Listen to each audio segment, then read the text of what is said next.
Hello, if you're just joining here,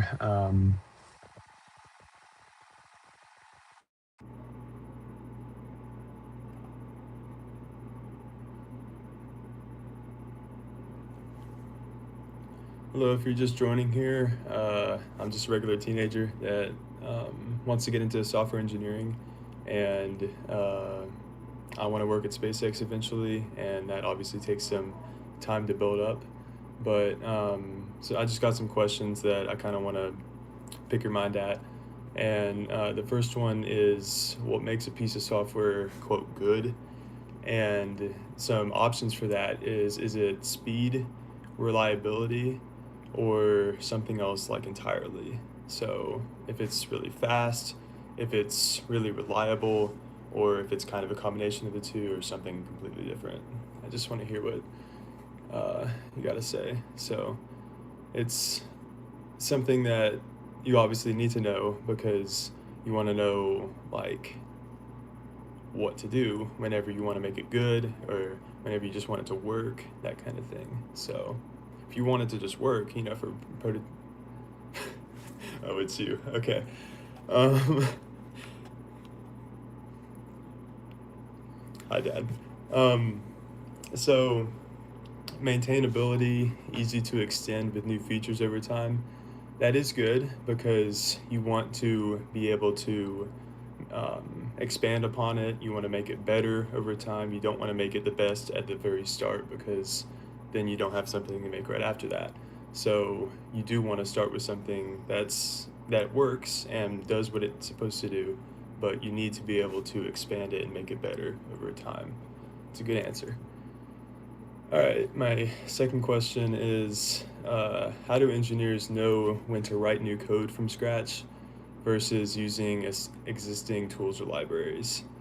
And that's really important to know as well because you don't want to just start from scratch. You want to have something to build off of, or you do want to start from scratch because maybe the thing that you are designing doesn't exist, or it's very niche in the aspect where people don't really make it all the time.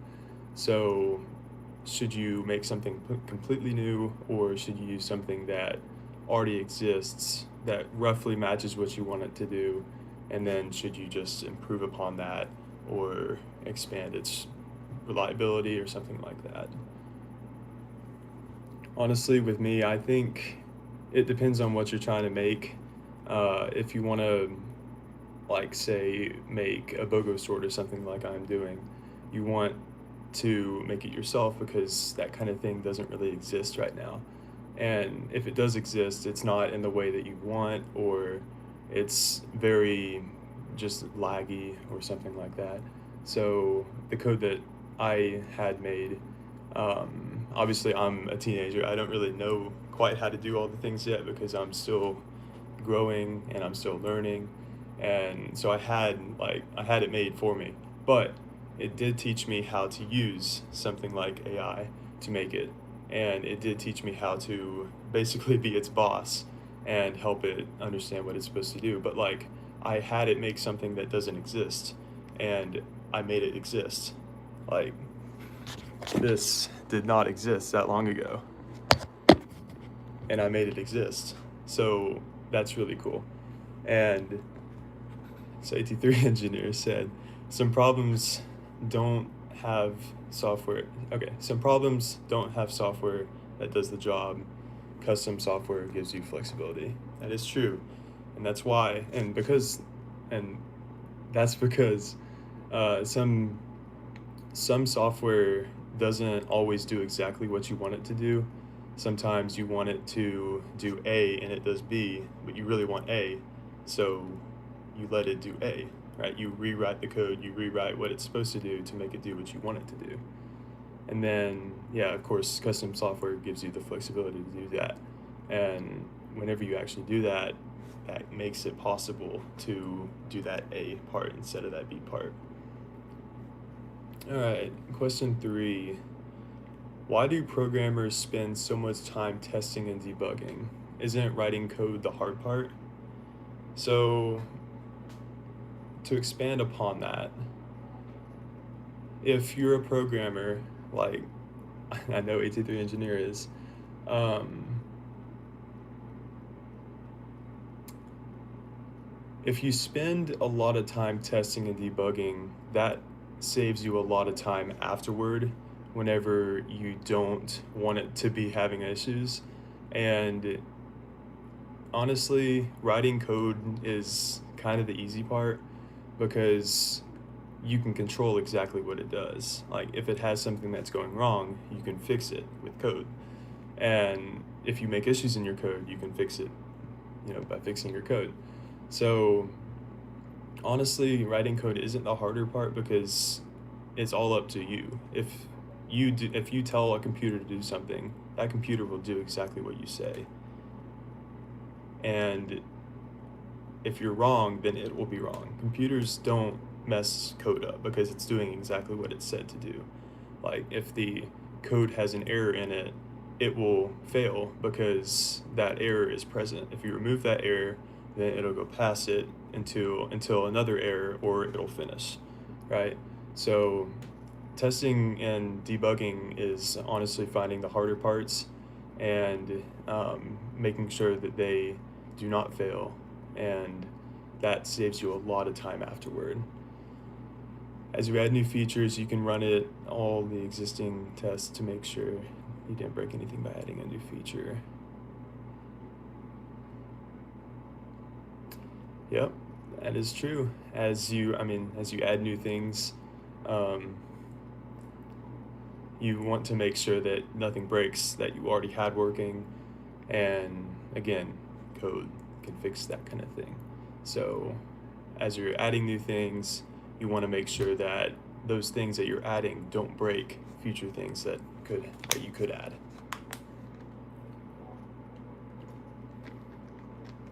And of course, that's what makes it reliable. All right, question 4. What's more important in software, making it fast or making it easy to maintain? Can you have both? Now, from my point of view, I think you can have both because you do you do want it to be fast, right? You don't want it to be sluggish or slow and then it takes forever to get a result out. But you also want it to be correct, right? You want it to be easy to maintain because if you don't have those two components, well, you're either going to be fighting with a slow program, and you could also be fighting with something that's not really easy to keep up or easy to fix an issue when there is one that arises, which, as you all know, it will arise. And honestly, there might even be a trade-off to having both because, easy to maintain code can be slow, right? If you don't have a whole lot of stuff going on, or if you do have a whole lot of stuff going on, it can be slow. So I think a good balance between the two is important because having a balance in between is very important to be, fast and easy to maintain. One of the sayings that has always stuck with me: make it work, make it right, make it better. Sometimes scrappy software proves that your product is viable and worth making better over time. It's very true. So the first step of a progress, a program, you want it to just do exactly what you want, right? That doesn't have to be do exactly what you want and make it and have it do everything. You just want it to get the basic job done. So if you want a code to simulate a box jumping over another box, you just want it to do that. It doesn't have to be realistic. It doesn't have to be the perfect size box. You just want it to do what you want it to do at that moment and make sure it can do that. And then make it right means, well, okay, if you have this box jumping over another box, you want it to look right, right? You don't want it to just go up and slide. You want it to jump realistically, right? And then of course that leads into making it better. You can make it a whole lot more realistic, or you can make it in a realistic scene. It doesn't have to be grayscale. It could be in the middle of a forest, right? You can make it look really cool. And again, that goes back to the last question. If you get all that to work, you don't want to have the better things that you're making affect the things that already work. You don't want, say, if you're making a realistic scene, you don't want that scene to mess up something that you already had working. And sometimes scrappy software proves that your product is viable and worth making over time. Well, yes, because if you have something that's working, of course you want it to make it you want to make it better, right? Like the first iPhone, that was bare bones. It couldn't really do a whole lot. It had a basic camera, I think, maybe just one camera, and then it just did the basic thing that it was supposed to do: access the internet, be able to send messages, and I don't know, take photos, right? That's what it was supposed to do. But now they have made them better because one, it works. The first model worked. It wasn't the best, but it worked. And then they make it better, right? Like the 17 Pro Max. It literally can do about anything you ask for it to do. And that part of making it better is a very crucial part because you don't want something that's just lame and can only do a few things. Like you want to make it better because, well, I mean, one, everyone wants to make money, right? So if you make something that does a whole lot more, people will pay more for it, and people will want that thing. And if you want it, like if you make it better, that will increase that'll increase payout, that'll increase a whole lot of things down the road, and it'll make that product a whole lot better. Okay, question 5. How do programmers decide which programming language to use? Does it really matter, or is it just personal preference? Now, I know who you are, so I'll let you answer this one. But because I don't know, like, I know that some software languages have, they do certain things a lot better than others. They have a niche task that they do better. So I'm going to let you answer this one. But I know that some of them do things better than others, and you want to use it for that reason. So, wait for you.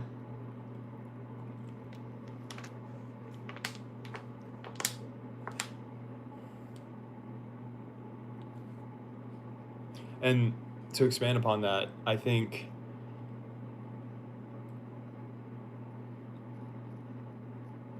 yeah, that's fair. I think it depends on what your goal is. So let's say you want to build a rover that that is autonomous, it can go across your yard, it can do random things for you. You want that rover to use specific software that is made for that specific task. And that depends on obviously front end and back end, like AT3 said. But honestly, if you really want it to do what you want it to do, you want the very beginnings of it to already push you in that forward step. You don't want to, let me think of an example. You want to use the right tool for the job, right? You don't want to be hammering a nail in with like a battery, right? I mean, that's obviously not what you want to do, but you would want the hammer, and the hammer in that case, in this scenario, would be the right software, it would be the right language, and it'll be the right code to use. You don't want to use something that isn't really made for what you want to do. So you want to start from the very beginning with something that is already is already pushing you in that right process. So you want to go in the right direction from the very start. All right, question 6. Why do big software systems have multiple layers and components? Couldn't everything just be in one file? And my answer to that is I feel like layers do make it easier to understand because you're not pushing everything into one file, right? You're separating things based off of what they do, what they are supposed to help with, or what their goal is, right? You don't want to slam everything into one and then have to extract everything in the end. You want to be able to already separate them out. That way you can actually focus on one thing in this one or one thing in the other. Yeah, every class or file should have a single responsibility. It does one thing and does it well. That is true because, like I was saying, if you have separate files, you want each file to have its own role, its own responsibility, and it needs to do that one thing very well. And of course, in the end, you want them all to do the same goal very well as well. Get all the Lego pieces into place and you can build something out. Yes, that is true. Like if you had, let's say, bins of one Lego piece each, like each bin is made for that one Lego piece and you have a whole lot of bins. You don't have to be shuffling through a big bin that has everything. You can just pull out a bin and pick out that one piece that you need, right? And that one piece obviously won't change in that bin, so you know exactly what's going to be in it. So you don't have to be searching for the right thing. You can literally just pull it out and grab the right thing out. So that basically matches what I'm talking about. You want to have each file or folder, and you want it to do that thing very well and not have a whole lot of mixed components in them. Because if you have one small bug in that whole system and you have it isolated, you don't want to be searching through the big bin and trying to pull out that bug. You want to go to the specific folder or the specific area that you know it should be in and start deciphering that one area. You don't want to be doing the whole thing. All right, question 7. How do software engineers handle security? And can you ever make a program completely safe? So, in my mind, security is about reducing risk. And the best way to reduce risk is obviously to introduce safety into that, or security. You don't want to have a program that gets corrupt because of some file that corrupts it, right? You want to provide security to that file to block anything that is invalid or contaminated to actually get into that file and like mess it up, right? So like you protect sensitive stuff, you protect passwords or data or things that you don't really want to get wrong, right? You don't want to get those stuff taken away because of a simple error in your code. So you introduce security things into it, and that will inevitably like save your stuff. We have security scanners continuously scanning our software. There are also security standards that dictate best practices for doing certain things. That is good because obviously in your software you don't want things that don't match to be in there, right? You don't want something that could mess up everything, and it is good to have scanners that actually help with that. So I did not know that. That is new to me, but that is good because it makes sense. You don't want something in there that doesn't belong. So, and security standards make sense. Yeah, you don't want to store passwords in plain text because, I mean, if you open up a file, there it is, right? It's right there. You can just copy and paste it, right? You don't want that. You want it to be encrypted or scrambled, or you want it to be jarbled up to where it's not easy to just pick it out and steal it. So that does make sense. And obviously nothing's 100% safe. We've been fighting scammers for forever. And I mean, eventually there will probably be another scam that keeps happening or something else that happens that we don't even know about. But you just have to constantly know what to do in that scenario and know how to adapt and evolve. All right, question 8. What's the point of algorithms? Can't computers just figure it out themselves? Well, okay. This is almost similar to the Bogo sort. If you give a computer a task and you don't give it anything else, it will try continuously and continuously, and it will also try things that obviously don't make sense, that are dumb, right? You don't want it to do that.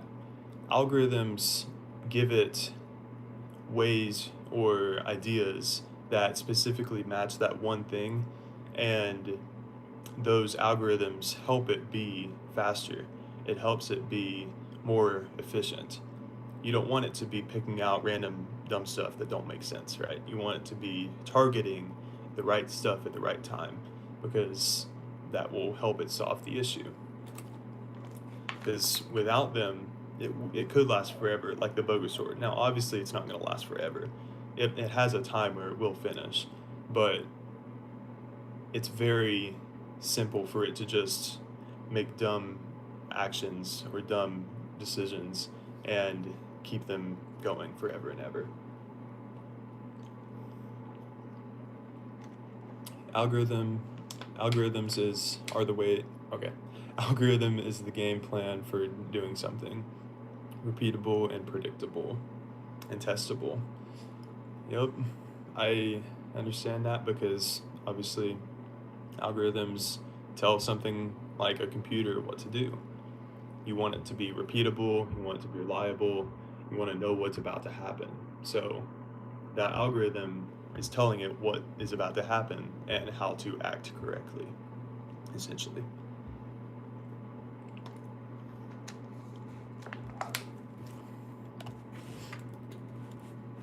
Okay. Question 9. How do engineers know if their software can handle millions of users at once? Now, I'm going to let you guys answer this one, because I'm not exactly sure how that works based off of like front end or back end, like how it actually handles when, or like it handles that scenario, because that is obviously it's a very niche category, because that's one thing out of a whole lot of things that could happen. But like, what does someone do that makes a software reliable when millions of people are using it, such as like YouTube? There's probably millions of people watching YouTube right now. What makes that reliable, and how do people plan for that?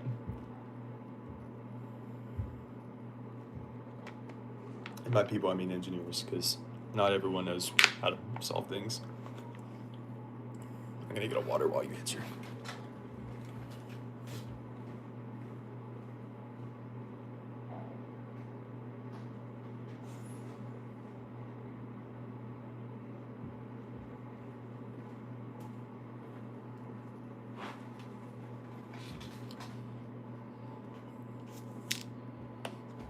Load testing will confirm it to the best of our ability.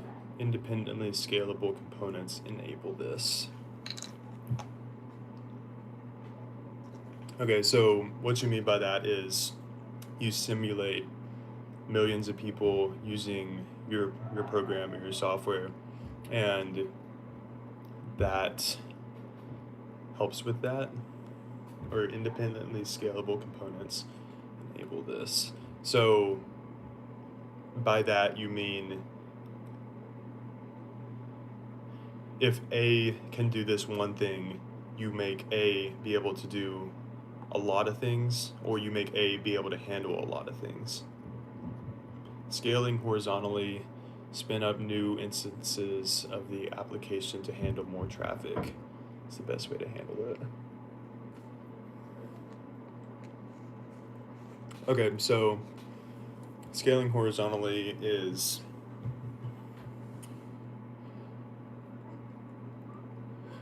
vertical integration is like Tesla. They control every aspect of making a car. Horizontally is where you buy out other factors that I'm taking my APUS skill out of this. You take other companies that make what you do, and you take them in and you use it to your advantage. I think that's what that means. But spin up new instances of each application. That would be like opening my BOGO sort a million times and making sure that they work on each one, essentially. If each instance can handle 5,000 users, then you spin up 100. Okay, that makes sense. So let's say this one instance can handle a few thousand people, right? To be able to test if it can handle millions of people, you just have to open up that instance that many times to reach a million, and then make sure that it works, work out any bugs, or work out anything that you may encounter, such as like bugs, of course, or issues that you may encounter. So that does make sense. You want to be able to test everything, and you want to make sure that it can handle that amount of people. And the way you do that is purely by making sure that it can, by simulating it, or simulating it. Okay, question 10. Why do programmers use version control like Git? Isn't saving a file enough? So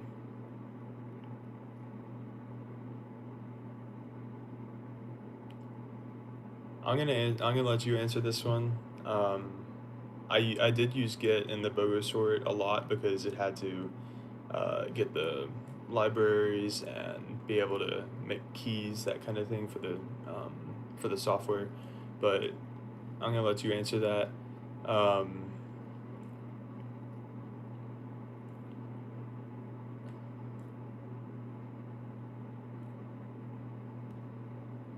So version control. That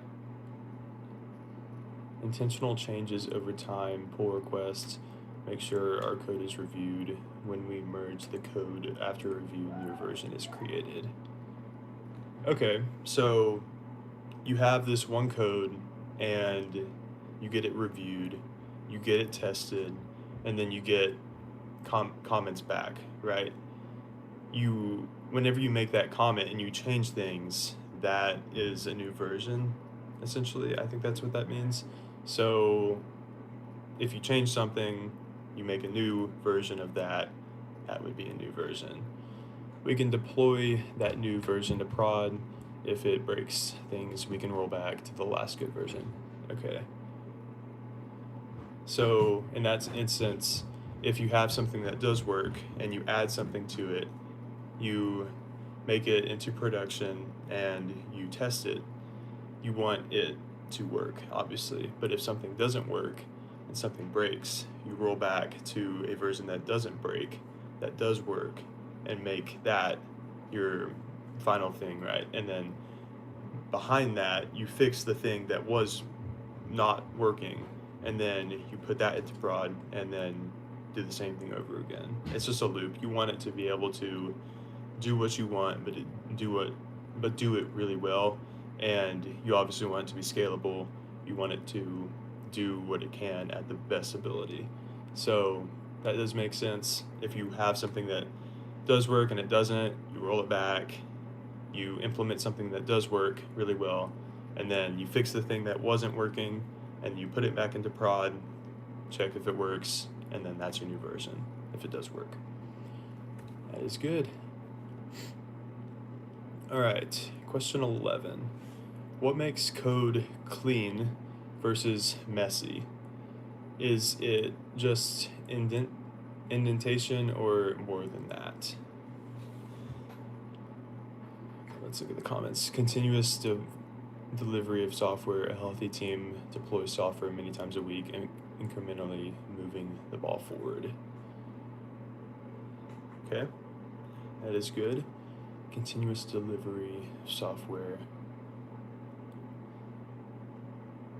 Yeah, so basically what I was saying, but you do it a lot of times every week. Your team does it a lot of time every week. And the end goal in the end is to have something that works and make it better. It's your end goal. If you can incrementally get up to that, you're doing well. That does make sense. Okay, back to the clean versus messy. Is it just indentation or is it more than that?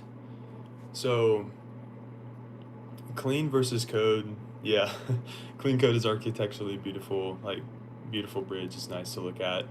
that does make sense because obviously you want it to be easy to look at. You want to be able to easily spot mess ups in the code. You want to be easily able to spot bugs and easily to like fix those bugs. And beautiful code makes that really easy. Like if you have a whole bunch of comments explaining what that little chunk of code does, you isolate the problem, you find that in those comments, and then you fix that little block of code. And obviously, you still want it to work with what it was working with, so you don't want to change something and have something else change. And yeah, it makes sense. Humans read code, they should be able to understand what it does without being confused by it. Yes, that is very true. Comments help with that. Like if for instance, Java would, I think it's Java. In my old computer science class, we uses like hashtags for comments. Um, that was really helpful because that explains what that little chunk of code is, what it does, and it's not part of your code, right? It doesn't affect anything. So if anything, it's just very helpful, and you that allows you to isolate it, fix that little chunk, and move on. So obviously, clean code is good. You don't want messy code. And if you do have messy code, you still want to understand it. So you don't want to just have it spew out information and not be understandable. Code should be self-documenting and require minimal comments. Yeah, I get that because self-documenting, basically, it's simple. It does what it does. You need to be able to obviously understand it well with minimal comments as well because I mean comments can make it a little confusing as well because if you separate it too much, then that's a lot of words on the page. You want it to just work and you want it to be simple to read and all that. Naming is hard though, many people are terrible at it. Yeah, back in my old class, we had to name. It was pretty much a web development task or class because we were using.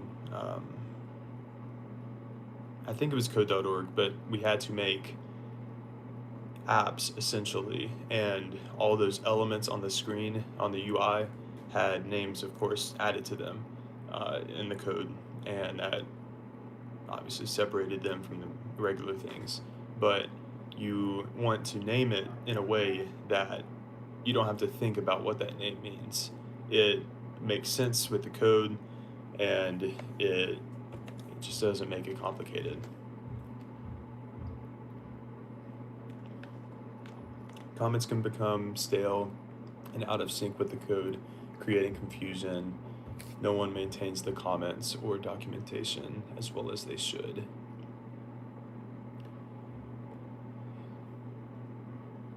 Yeah, that makes sense because if something is stale, it doesn't give you enough information or it doesn't explain it well, that obviously is not what you want, and that causes confusion. You don't want confusion. You want it to be as straight, streamlined as possible. You want to be able to give it to someone that is in a different field than you and they can roughly understand what it means, right? You don't want it to be so niche to your own ability to where if you give it to someone that might be higher up or lower than you, you want them to understand it as well. You don't want it to just be you, and you want it to make sense to a wide variety of people. No one maintains the comments or documentation as well as they should. Yeah, I mean, if you can't write so many, like if you have this code, you can't write a million comments on it, right? That's just, you shouldn't. And it's kind of hard for that. You want it to be simple, and again, you want everyone to be able to understand it. So you want to make it good. You don't want to overcomplicate things. So all right, question 12. Why do software engineers split programs into functions or modules? Couldn't everything just be in one big block? So this kind of goes back to that one question where it was if you should have like code in different files or with just one huge code. It's the same kind of question, and I'm going to say the same thing pretty much. Breaking up things is very crucial to helping understand the code because if you break up things, you can isolate them based off of what they do, and they need to be able to do that one thing very well.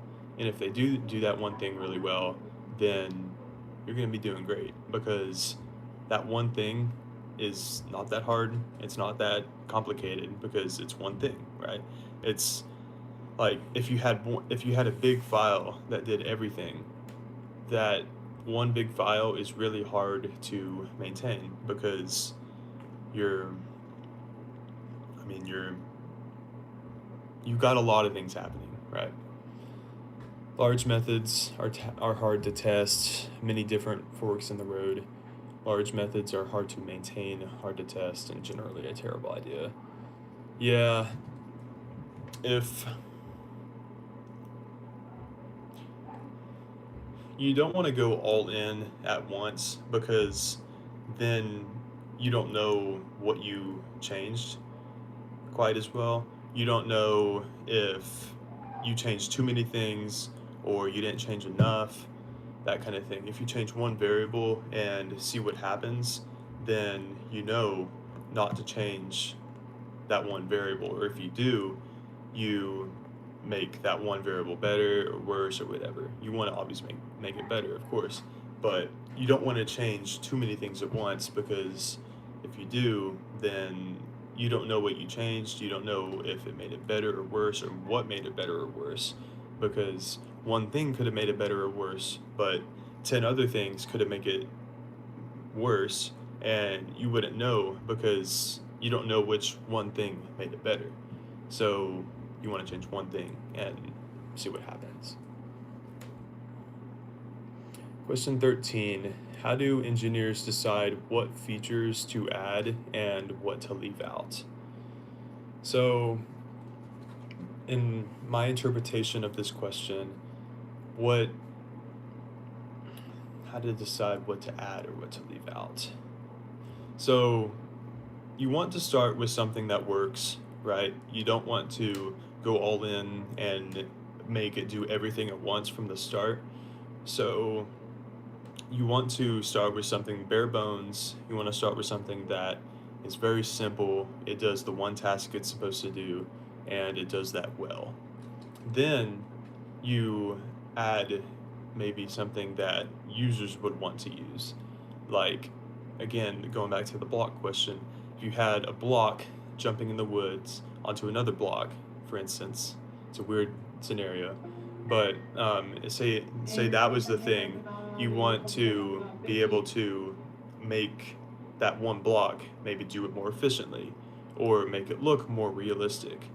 You want it to do the one thing very well. So like you want you want that one thing to do it well, and sorry, my brain just got off track, but our users should guide us. What do they want? Yeah, so if you take one code, you send it out to the community, they tell you what it should do or what you should add to it. You would usually want to add those things because those are the people who are using your code. Those are the people who will, eventually invest in it or something in that way, and they want it to be as you want it to be the best for them. So you do what they ask or you do what they request, and that can make it better over time because you're adapting to your clientele, you're adapting to what users want.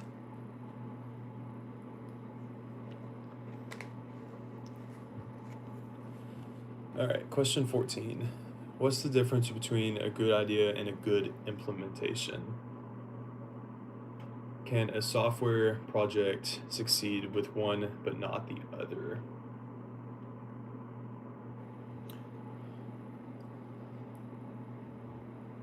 Um, Okay, so you have a good idea, but your implementation of that idea isn't good, then you're not really doing yourself good because you might have a good idea, but you might use it in a way that's not efficient or not great, and then you're just shooting yourself in the foot essentially because you had something that's good, but you used it in a way that wasn't great, and then you're just not doing it right. So I feel like obviously you need both because great implementation makes that great idea actually thrive. So, a good idea solves your real problem and ideally makes lots of money to fund the next things you want to do. Yep, that is true because obviously you want it to be good, you want it to work, you want it to be expanded upon, and that good idea, that's the basis of a good idea, right? You don't want it to be a bad idea because why would you? It's not great. You don't make money in that aspect. So that makes sense. I mean, a good idea isn't enough. You need the implementation to be good. All right, question 15. Why is debugging sometimes harder than writing code in the first place? Well, debugging is harder because you don't often see the bugs at the start because you're writing code, you're writing code, you're writing code, and then you encounter that issue, that bug. That bug could be like a random dot in your code, could be a random period, right? That could take you a lot longer than just writing the code to solve, right? And I mean, sometimes finding that issue or finding that bug is oftentimes the hardest part because you're being like a detective. You don't know what happened, or you do know what happened, but you don't know where it happened. So finding that bug is sometimes often the hardest part, and it's oftentimes harder than writing code because finding that issue is very tough sometimes because it could be just a random dot that you happen to leave in, but isolating the issue and solving for that one issue could lead you to that bug because you're going to the one spot where the issue is and you're fixing it, right? So, obviously, finding that one bug is sometimes harder than writing the code because it's not instant. You don't always know about it. All right, question 16. How do engineers balance speed, memory, and reliability in software? So, speed is obviously how fast the code works or how fast you find the answer. So, if you write code to simulate like an asteroid hitting the earth or something random like that, you want it to be fast because you don't want to be waiting forever for that answer. You want it to be quick and reliable and efficient. Uh, Memory and reliability. Memory, obviously, you don't want it to take up all your RAM. You don't want it to use up all your available like materials or supply. So, I mean, how do you balance speed, memory, and reliability? Reliability is pretty straightforward. I mean, you want it to work, but I think there's always kind of a trade-off because faster code could take up more memory, and faster code also might not be as reliable. So I feel like it's a certain use case that you would apply it in. Um, Faster code could be more efficient when you want something fast, but it could take up all that memory that you have and it could be unreliable. So I feel like if you want something that is reliable, it could take longer to, I mean, it could take longer to find the answer, or it could take up more memory, that kind of thing. Question for me: what concrete steps are you going to take in the next 3 to 6 months to advance you towards your goal of becoming a software engineer? That's a good answer. That's a good question. The next 3 to 6 months. Well, as AT3 engineer is, he's well, okay. It's not that complicated to understand. He's my father, and he works for a contractor that works for Chick-fil-A, and he's a lead software engineer. And in the end of my, or like at the, yeah, at the end of my, in my career path, I would love to be a software engineer because I like what he does. I like solving problems, and that's essentially what engineering is. You solve problems to everyday tasks or problems, right? And you find answers. So my goal, I think, actually being in the workforce or being in that environment is really helpful. So I think watching what he does or going back and actually, like, again, yeah, just watching what he does, I think that's very valuable because if you don't see the things that are actually happening in the real world, you might oftentimes just believe that it's what you're taught in class or that kind of thing. So you do want to experience what it's really like and not just what some teacher are like is telling you what to think or telling you exactly what it is. You want to experience what it is in the real world. So I think being able to do that is very helpful towards progressing me to being a software engineer because if you take a computer science class, you might learn one thing, but in reality, it could be a whole different thing. And I feel like knowing what that whole different thing is very important because if you don't, then you don't know what the real world is like until you actually experience it.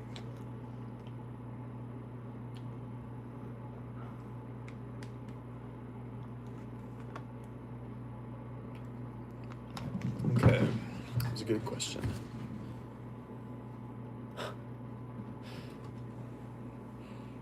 Thanks.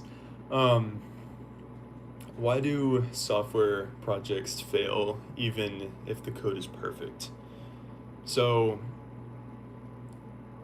perfect code does exist because something does what it's supposed to do. Like, if you say, print hello world, right? It prints hello world, that's a perfect code because it does what it's supposed to do. Now, obviously, you can add stuff to it, but right in that instance, it's perfect. It's exactly what you told it to do, and there's no other thing that it could do, right? It's just print hello world. So, I mean, why do software projects fail even if it's perfect? Because sometimes the implementation of that code isn't great, or like software isn't like it's not just code, right? If yeah, for instance, if users don't like the software, it doesn't matter how beautiful and elegant the code is. So you you need to design something that works. It doesn't need to work perfectly, but it needs to work. Once you get that, you can adapt it. You can evolve it into something that does more or does a does something better, that kind of thing. So you want to start with something that does exactly what you need it to do, and then you can add on to it. So, I mean, you need to be able to adapt on that code. And if something fails in that perfect code, then I mean, you need to understand how to fix it after that. And once you do that, you need to actually be able to implement it well. And I mean, if people don't like how it works, they just won't use it.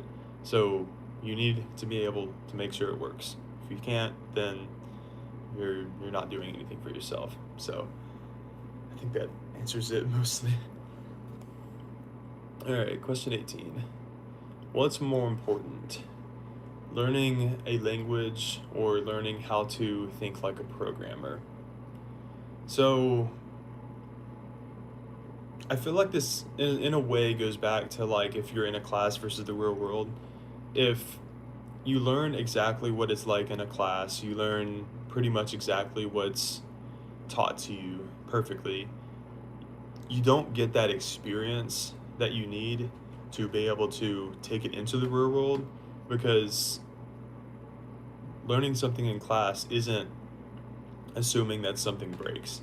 It's not like assuming, it's pretty much assuming that you live in a perfect world and this thing that you're being taught always works, it's always true, that kind of thing. If you're in if you're in software engineering for a company, you experience things that you've never really experienced in that class. And you want to be able to think like a programmer, as you need to be able to take something that you don't know about, and you want to be able to adapt. You want to be able to try and solve that issue without even fully knowing what's going on or how to solve it correctly. So I feel like thinking like a programmer is more important, because if you're thinking like a programmer, you're not thinking based off of like exactly what you're doing.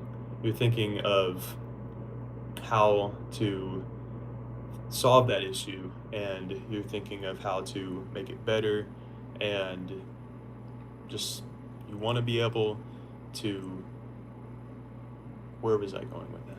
You want to be able to experience an issue and be able to understand it well and solve something that you don't always know how to solve. I mean, if you don't know how to solve something, you don't just give up. So, there you go. Thank you. I will be. And whoever the person is that's not my father, thank you for staying with this. Um, I'm not like I'm not in any way qualified to talk about this at all, but I'm thinking about how I would answer that, and I'm thinking like a programmer, like what I was just talking about. So, yeah, there you go. All right, one more question, and then I think I'm gonna call it, because this is an hour long. But why do engineers use data structures like trees, graphs, and arrays? Can't a list? You know what? I'm not gonna do that one because I don't know about that one yet. um, I mean, I kind of do. I know what a tree is. You have like your stem. You have a whole lot of branches off of that, and those branches have branches, that kind of thing. But let me find another one that's not as complicated.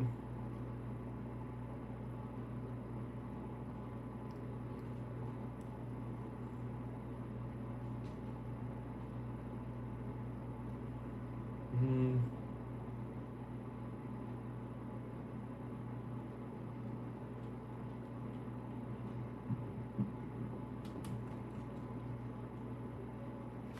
okay.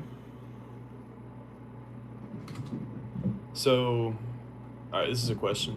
What's the difference between software that works and software that works well? So obviously the difference between that is something that works is pretty scrappy. It does exactly what you tell it to do, but it might have an error somewhere that doesn't make it exactly perfect. And something that works well, is something that is obviously working well, right? It's common sense.